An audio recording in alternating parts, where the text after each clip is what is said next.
Now to Washington, the congressional agenda for the new year. Emily Wilkins joins us with a look at what I'm assuming is a very busy to-do list. Emily. Hey, Leslie. Well, look, the first things Congress needs to do as soon as they get back is to avoid a partial government shutdown. Remember, government funding runs out for most of the government on January 30th.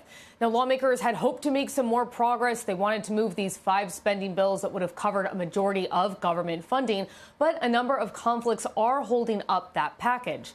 However, several Democratic lawmakers, including Senator Peter Welch, told us before they left town that they don't expect another shutdown this time around.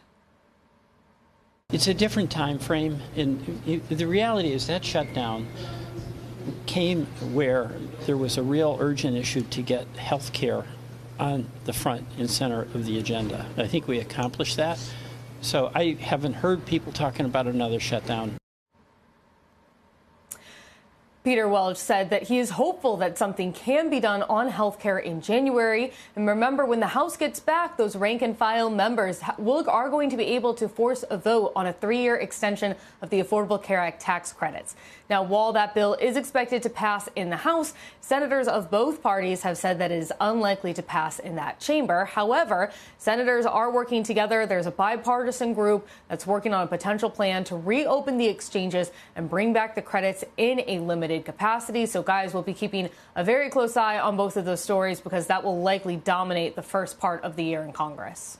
Emily, I was a little confused by his soundbite there. Why is it a different period for health care for the American public now versus in the latter parts of 2025? I mean, it's a good question, Leslie, and certainly there are some members who feel like not nearly enough has been done. What Democrats do feel like they've been able to do, at least the ones who I've spoken to on Capitol Hill, is they were able to kind of use the shutdown to really highlight the issue, move the ball forward, kind of get it into the spotlight. And now they're saying, hey, now that it's here, we can try to find an agreement, or at least the American people know where the Democrats stand.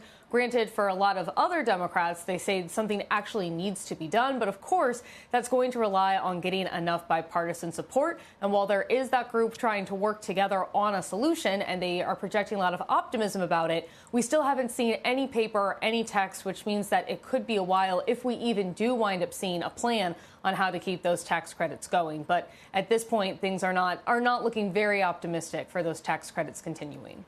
Yeah, I guess in Washington, sometimes putting a spotlight on an issue and doing something about the issue may be the same thing, and, it's just good enough. Emily, thank you.